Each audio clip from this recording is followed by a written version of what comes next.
Jadi ini semacam ya survei infotainment di bidang politik lah tuh. Bahwa Jokowi lebih hebat dari Bung Karno. Itu nalarnya bagaimana? Kenapa Jokowi populer? Mungkin karena hal-hal yang bertolak belakang dengan Bung Karno. Jadi dia populer karena tidak bisa menyamai Bung Karno. Politik kita, politik tingkat tinggi kita, saya kira persaingan antara Jokowi dan Megawati pada akhirnya. Dan dua-duanya panik karena nggak ketemu tuh. Maka mulailah dicari cara siapa yang harus dipoles, siapa yang harus dihitamkan wajah.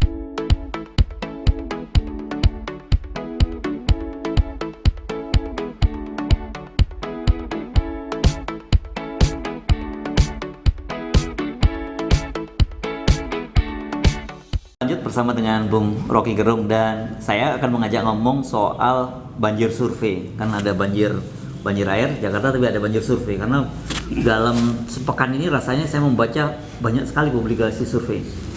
Agak mengagetkan juga ya, seolah-olah begini, tidak ada angin, tidak ada hujan, tiba-tiba muncul survei tentang kepemimpinan nasional dan juga tentang Anies gitu. Ini fenomena apa sih sebenarnya banjir survei bersama dengan banjir di Jakarta ini? Karena pemesannya jelas, pemesannya ingin agar supaya ada yang dihalangi, ada yang diajukan itu. Jadi ini kan survei yang dari awal kita bisa pastikan itu dipesan berjilid itu. Jadi ini semacam jilid pertama surveinya. Nanti 2 bulan lagi ada jilid baru. Karena kita nggak ngerti ini apa dasarnya tuh ada survei tentang kepemimpinan ke depan tiba-tiba tuh. Terus membandingkan dengan presiden sebelumnya begitu, Jokowi dibandingkan dengan Presiden Soekarno, dibandingkan dengan Presiden SB, dibandingkan dengan Habibie dan sebagainya gitu. Dan ternyata Jokowi unggul, dia hanya kalah dengan Pak Harto saja. Apa gunanya? Jadi kalau unggul terhadap yang lain tuh terus unggul terhadap siapa yang belum itu kan nggak ada gunanya kan? Sebagai survei cuma mau memperlihatkan bahwa dia lebih unggul. Lebih disukai nih, persisnya begitu ya. Lebih disukai. Saya juga agak bingung. Apa hubungannya ya antara membandingkan Soekarno? Bung Karno kan Bung Karno. Kalau Bung Karno baca tuh mungkin dirobek-robek hasil surveinya tuh. Tapi pasti ada sesuatu yang menjadi target itu. Bung Rocky, tidak hanya sekedar bercanda gitu. Saya mungkin nangkapnya begini nih. Jokowi ingin tinggalkan legacy. Belum ada yang bisa dia tinggalkan. Yang satu-satunya yang bakal dibanggakan adalah pemindahan ibu kota tuh. Nah, dalam kecemasan itu bisa postur politik Pak Jokowi itu turun. Nah, kalau di survei elektabilitas sudah pasti nggak gunanya kan, apalagi udah periode kedua. Kalau di survei soal ekonomi udah pasti hancur tuh. Di survei demokrasi udah pasti hancur. Maka disurveilah hal-hal yang personal beginian kan. Jadi ini semacam ya survei infotainment di bidang politik lah tuh. Bahwa Jokowi lebih hebat dari Bung Karno. Itu nalarnya bagaimana tuh? Bung Karno itu dari tahun 45 tidak pernah hilang dari memori publik. Bung Karno menulis 3 jilid Bendera Revolusi. Bung Karno paham tentang sejarah seni. Semua orang ngerti siapa Bung Karno. Dan jangan lupa, Bung Karno pernah membanggakan orang Indonesia ketika pidato di PBB. yang Jokowi tidak pernah hadir di sana gitu kan. Ya karena itu, jadi kenapa Jokowi populer? Mungkin karena hal-hal yang bertolak belakang dengan Bung Karno. Jadi dia populer karena tidak bisa menyamai Bung Karno gitu. Kira itu sebetulnya kan. Kan nggak masuk akal. Itu sama seperti bilang bahwa Donald Trump lebih populer dari Abraham Lincoln atau George Washington. Itu hancur pikiran orang itu kan.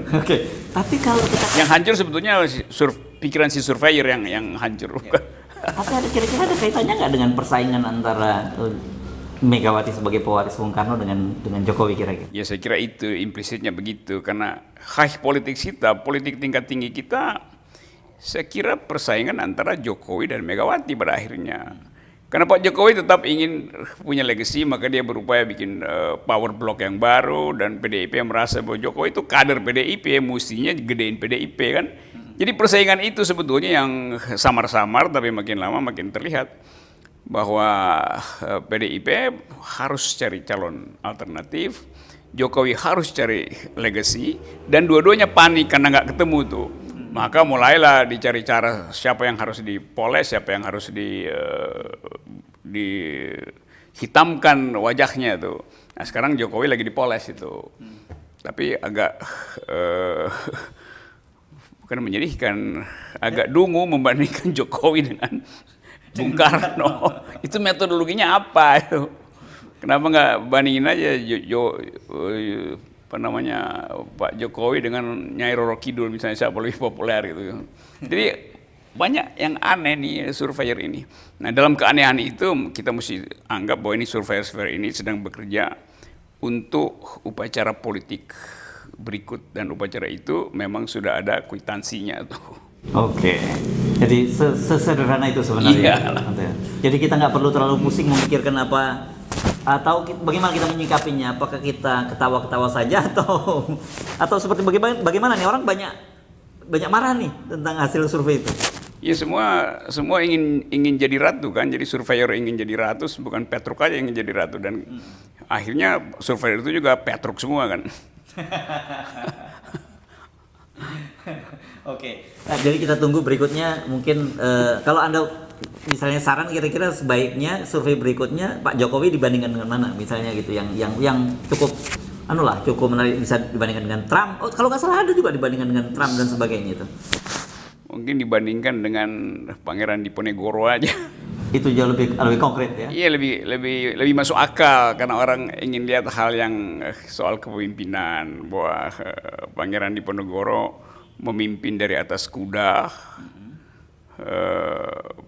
Pak Jokowi memimpin sebagai Petruk yang dikendalikan oleh Semar, itu kan itu lebih mudah orang bayangkan itu.